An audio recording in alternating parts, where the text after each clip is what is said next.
So this is part 2 of my ghost story that I started yesterday. I turned 33 about 2 weeks ago, and I realized that it's been 20 years since a lot of things. A lot has changed and not a lot has changed. And now that I have children, my whole life I've been told, like, oh, we can be the change in the world. All it takes is one person and the right idea, right? So in my grief last year, I ended up deciding, while I was sorting through my feelings and stuff, and while learning to control not to have things eke out in weird ways, came up with a modified version of FDR's New Deal. And I put it into practice in modern terms. What I mean by that is I thought about the structuring of everything, how I would do towns, buildings, you name it. Different things just started to click in my head. I don't like looking at myself right now because look at that, that's so ugly. You know who has good skincare products for a reasonable price? Koreans do. Their skincare products are amazing. I love them. Those people don't age. And when they do, that's when they look bad. Other than that, they look awesome. Asian people got it. But anyway, so I also brought out my notebook. I have a bunch of these where I do this. And I write out my poems and stuff, and I do all this, and I see that there's the new Glasgow thing for world events, and they're asking for people to submit their ideas and shit. It's I think the problem that the world has is that people don't recognize that humans are creatures of habit, and everybody has a lot of bad habits. And one of the few great things about my son's autism diagnosis, even though it's not an official one yet, but he has issues, it's obvious, is that I look at things from different perspectives. I have to, especially when I was younger. I used to get into a lot of fights when I was younger, because I would just call people out on their shit, and I wouldn't care. I wouldn't care how fucking mad they were. I would just fucking call them out and be like, oh, well, look at you. Fucking knock their dicks in the dirt, man. I got really good at it. And that's actually how I used to get really hurt, because I didn't take into consideration that when you paint somebody back into a corner, if you don't give them an out or give them some type of wiggle room, some type of breathing room, that's a dangerous animal that you backed into a corner, and you have no idea what that person's gonna do. And you better be prepared for whatever's gonna happen. Because it better be worth it, because you don't know what's gonna happen after the fight. Not all fights start with violence, physical. No, most of the times they start in the mind, psychological warfare and stuff. So I got really good at picking up on that, because when I read, my mom would have to leave me with these people. They would sit there and they'd put me in there with therapists, whatever else, in these programs, and they'd have to, because when you have a chronic illness or whatever, they automatically lump you into being depressed and having anxiety and stuff. And those fucking people gave me anxiety. The rest of the time, I don't fucking have it. And I'm working on my confidence again. So, but anyway, I wanted to finish this because today's the last day of October 31st. I've been putting this off since I first sent that letter, and it's been about 18 months. I sent it to Jimmy Carter, George Bush Jr., Barack Obama, Bill Clinton. I didn't send it to Trump because, he's special. special, and I mean that in every sense of the word, right? And I sent it to Prince Charles because in this dream, I don't know what it is. Before I can finish talking about the dream, I kind of got to talk about a little bit more of like the spiritual side of things and my love with anime. Really like the Japanese culture. It really helped me to see the world through the kaleidoscope that it really is. And it made it easier for me to kind of like process things. And it embodied like a lot of things that I liked. Like art and music and like games and all sorts of cool stuff, and I just really love it. I still love it to this day. Trying to get my son into it. Both my sons into it. My husband thinks I'm weird. But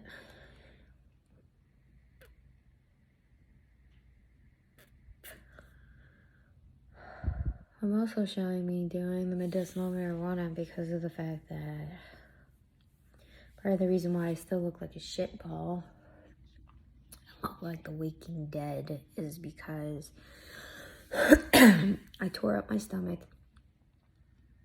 Tore it up pretty bad. And pretty sure that I got my period too, so all of that is just like a little bit too much for my body right now. And even though I'm like taking iron supplements to help with it, I ended up having to take some dicyclamine tablets that I had because it's been 3 years since I've had to use them, but you know, I need them with just my tummy stuff. I'm not taking the cyclobenzaprine anymore. I can't, and if I do, I'll have to really make sure my stomach's coat so I can take it, so I can make sure that I can walk around tonight with my sons for trick-or-treating. But anyway, I really wanted to finish this and not get sidetracked, because I always find excuses to not do this and to not focus. And I haven't been wanting to talk about my ghost story and doing different things, but yeah, I've been really possessed by this idea, right? What if I was the first female president, okay? So in a hypothetical world, I am the first female president, right? And I gotta deal with all these fucking shitball problems that I didn't even start. In fact, it was my predecessors who dealt with shitball shit, and some of it they fucking kicked up, and they may not have even realized that they fucking kicked up on. And the shit that they did do, like, you know, they were tied to donors and everything else, and I would like to be the first politician that is of the people. I have no ties and like no real political ambition, and honestly, in order for this to work, like I really want to show people, like, you know, I just want to get in there and do what needs to be done and leave, because I am 33 years old. I fucking live here too. This is my fucking planet too. This is my fucking country, and last I checked, this isn't fucking communist Russia when I woke up. And the amount of horse shit that I see going on in Congress and in the world just really, really fucking angers me and upsets me. And I just don't understand how any of this shit is happening. And it just makes me think about what happened during like 20 years ago at 9/11 and how everything is then. And it's just like, when I was a child, there were things that I did not understand. And it wasn't until I got older that I began to see things as they are. The first time I asked the question why, and I got the response of, sometimes there are no answers to good questions. And I cried because I asked my daddy why I was this way and why they couldn't find anything, and why. And my daddy got really mad at me, and he told me 3 things shortly after my 13th birthday, after he took me to DuPont to see this one orthopedist. He was the very first doctor who actually believed me. And the 2 of them said some very important things to me that I will never forget for the rest of my life.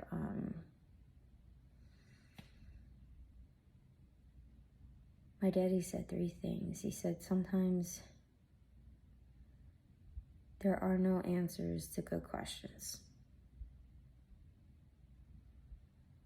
The second one is that time has to catch up to me. That I'm just ahead of my time, and I just have to wait. I have to wait for science to catch up to me. I just have to wait. But I would one day it would make sense. That's all my daddy would say to me is one day time will catch up with you. And then the third one that he used to say a lot, and he used to say that his dad used to say it. My dad has a lot of cool idioms that I like to use, and I actually want to teach on to my sons.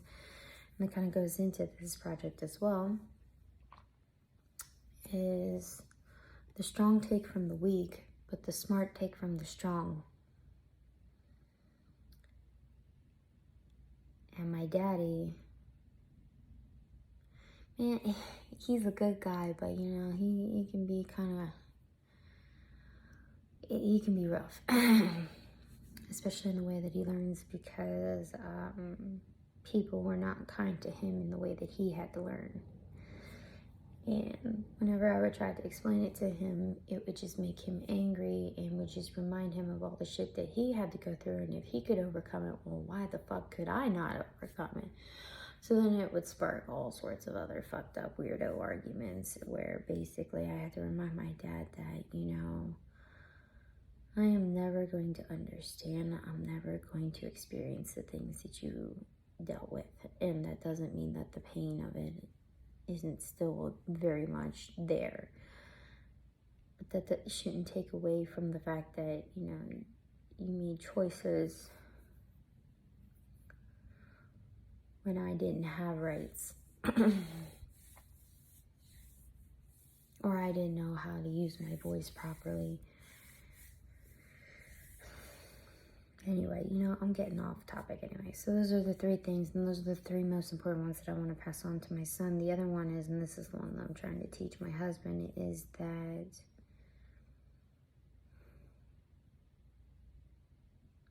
this is not who I am. This is a part of me. This is a part of me that I have not accepted and have really hated almost all of my fucking life because of how different it's made me. And how, when I was really having conniptions when I was pregnant with John last year, that this kind of reinforces that, wow, like, this, I will die from a complication of this. And hopefully it will be caught, but I will probably die from a complication of this disease. And it's just the way life is. But that's part of the other reason why I'm also making these videos and talking about it and doing this stuff. Because if anything should happen to me, I want to make sure that I'm always going to be able to be functional and do what I need to do for my sons. So I came up with this plan where I basically resurrected some of the old parts of what FDR had done in it. Not only do I want to do something with planting and planting trees,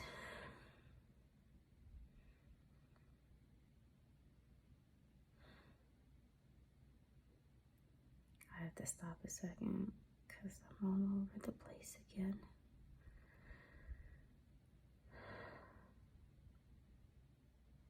This is why I have to write shit out all the time so I can organize my thoughts. But right now I've been such a chicken shit about talking about that ghost story that it's like, okay, let's talk about that. That's what this video is about. This video is about me talking about that.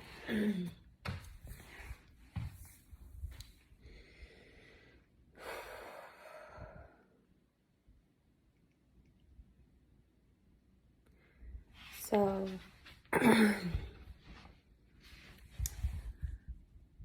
those 45 minutes were probably the scariest, most confusing, life-altering moments of my life.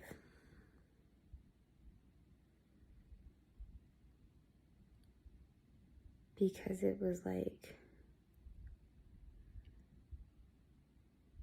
I believe that certain places hold certain types of energy, right? Like hospitals. Hospitals are, they're not portals, but they're like where the veil is the thinnest between the living and the dead.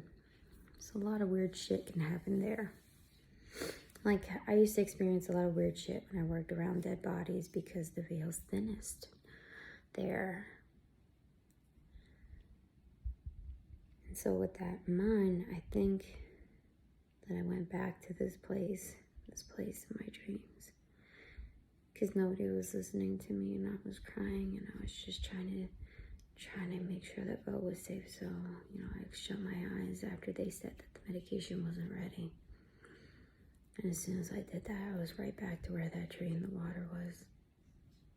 I was right back. Except this time now, it wasn't a clear sky. It was a cloudy sky. Some thunder and lightning, but no rain. Just you could see the sparks in the clouds. And I was so desperate. I ran towards the water and I started running around, calling out to whoever to help me to save Bo. I called out to my grandparents who had passed, called out to my aunts and uncles, my great-grandparents, called out to God.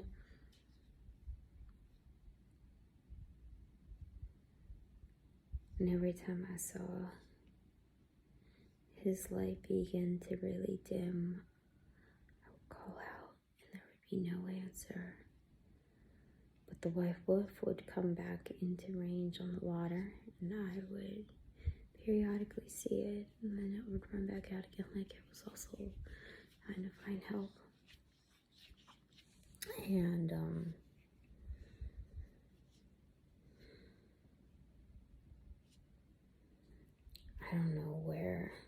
I don't know how much time had passed, but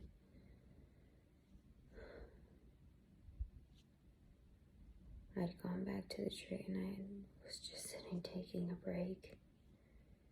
And all of a sudden, Bo's body goes limp in my hands. His light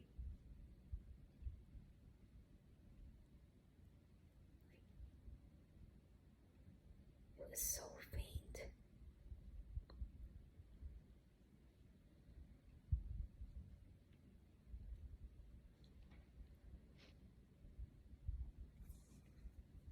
So I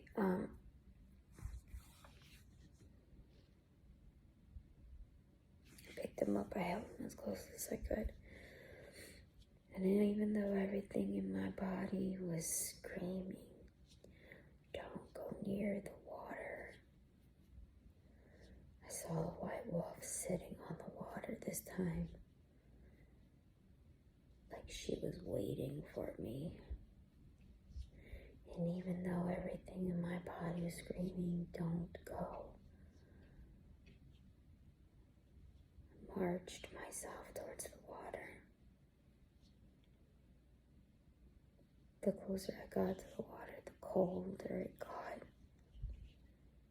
Like all the warmth from my body was leaving me. And when I touched the water, it was so cold. It was like walking on knives. I didn't get very far before finally I just collapsed in the water. I'm there holding him. There's that cord around his neck that I can't pull off. There's this limp little body in my hands.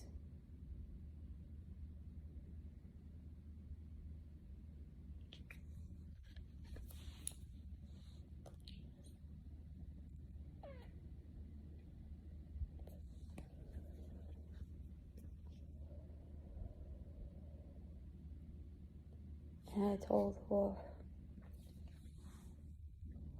as the warmth was leaving my body. I know I have done wrong. And I know that I have hurt people that I never meant to hurt, but he is innocent. Save him. I'll do whatever you want.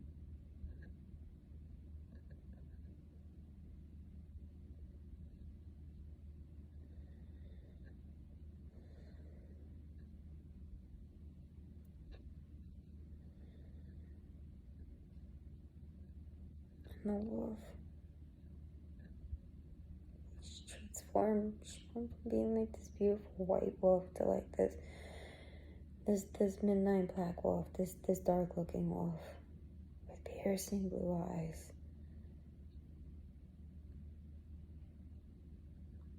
Walking on the water closer to me. And the closer she got, the red that was in my dress began to float into him. And Bell's light got brighter. I couldn't believe it, like it was actually getting brighter, like he was starting to come around. And finally she got closer to me. Wolf sat down, but she was no longer a wolf, like she had transformed into a human. Like she was somebody I know, but yet somebody I don't know. I don't know from a fucking hole in the ground, but yet she felt familiar, so familiar.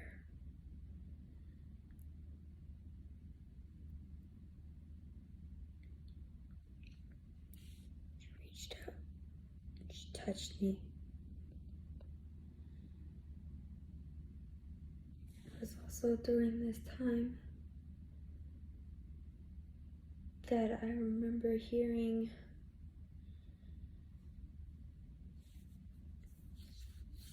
okay, Joy, you can push now.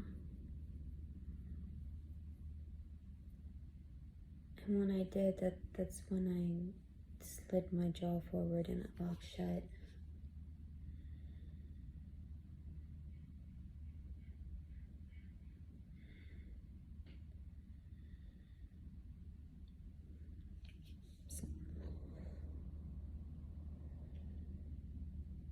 I think that's all I can say for right now. Maybe I'll do another video later on.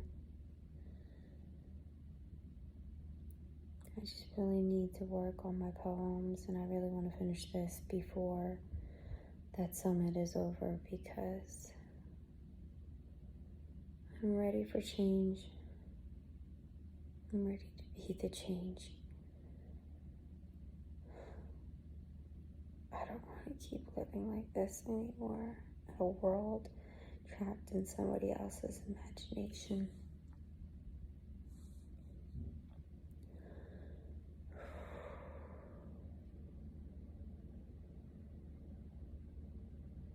This is my life too. And I'm not worthless.